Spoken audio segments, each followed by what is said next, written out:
जाने क्यों ये दिसंबर बहुत ही उदास लगता है।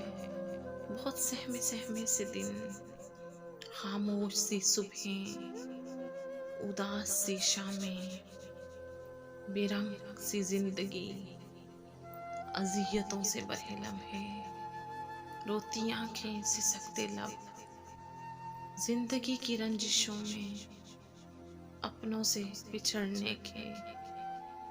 ये दिसंबर सभी जख्म ताज़ा करता है। दिसंबर इसलिए शायद हमेशा उदास लगता है।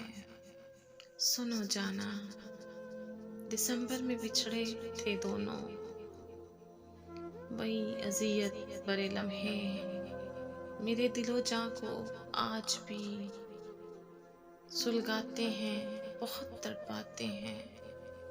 दिसंबर का ये बेदर्द महीना प्यार करने वालों को बहुत खास लगता है, मगर टूटे दिल वालों को ये दिसंबर बहुत उदास लगता है।